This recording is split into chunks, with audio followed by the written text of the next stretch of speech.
When it comes to constructing the head, we need to understand the underlying structure. So how can we understand this? First, the skull is divided into two regions. One is called the neurocranium, the other is called the viscerocranium. Or you can simply call it the head and the face. As artists, what we need to focus on is the cranium. And the shape of the cranium is going to determine everything else that you're going to build. So when we are constructing the head, we draw the cranium first. Then you need to identify the frontal bone. Once you get the frontal bone, it gives us the front plane. Now we're putting down the middle line of the face. And then we need another side. So how are we going to do this? We need to look for another landmark, which is the external auditory meatus, or you can think of it as the ear canal. So why do we look at the external auditory meatus? In profile view, if you put down the center line, that will divide the front and the back of the head. And the external auditory meatus will sit right behind the center line. And on top of that, right on top, you have the zygomatic arch. Zygomatic arch is the second landmark that you need. So the top plane of the zygomatic arch, it aligns with the floor of the orbital. So you can see this lines up with this, also known as the maxilla.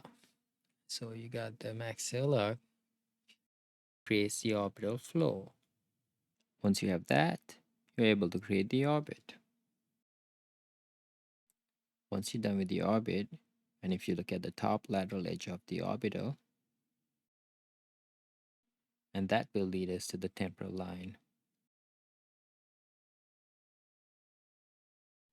Let's look at the zygomatic bone. How far does the zygomatic bone reach? So if you look at it,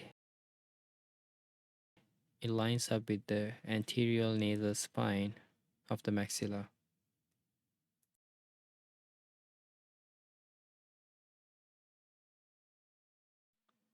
Once we get that, now we can construct the other side of the face.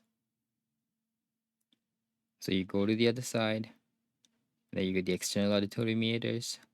Right on top of that, you have the zygomatic arch, and that gives us the orbital flow. Then we get the orbit, then the temporal line, and the zygomatic bone. Now what's left is the dental arch and the mandible. Before we look at the mandible, we have two other important landmarks. One is the mastoid process, and the other one is the external occipital protuberance. So right behind the external auditory meatus, you got the mastoid process. And then the external occipital protuberance, it's this bump that you have it in the lower end of your head where the nuchal ligament attaches. So it starts from the spinous process of the seventh cervical vertebrae, and then it goes to your external occipital protuberance. If you're trying to find the seventh cervical vertebrae, that's the bump that you have on your neck at the back, and then it goes straight up to the external occipital protuberance. And then on the other sides, both sides, you have your trapezius attaching there.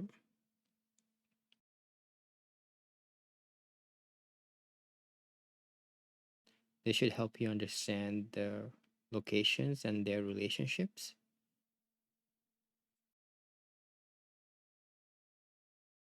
And you have your C1, C2, C3. So C1 is the atlas, then you have the axes. The mandible lines up around C2, and then C3, it's in between. It's if you keep looking at x-rays and stuff, you'll see where the location is. It's difficult to give a accurate place.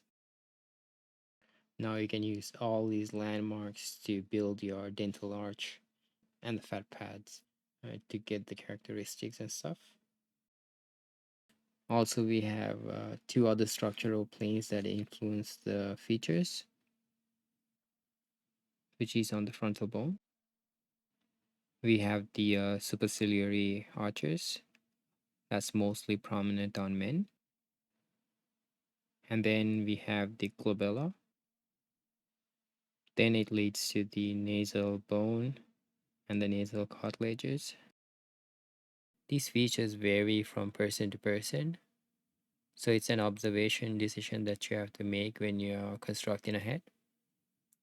I hope you got a better understanding from this video. I just want to share this drawing that's done by Luca Cambiaso. When I was at the Met, I got to see some of his sketches. It's simplified and he makes it look easy. Yeah, so it's actually important to know these superficial muscles and bone surfaces because you can always transfer this to an animal and it's easy to understand. You know where the muscles attaches and how everything functions.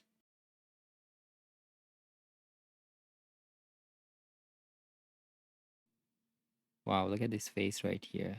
That tiny dot is the one that's giving this emotion. The face in the middle. Okay, thanks again for watching this video. If you like this, try this exercise and test it out. See what you can do.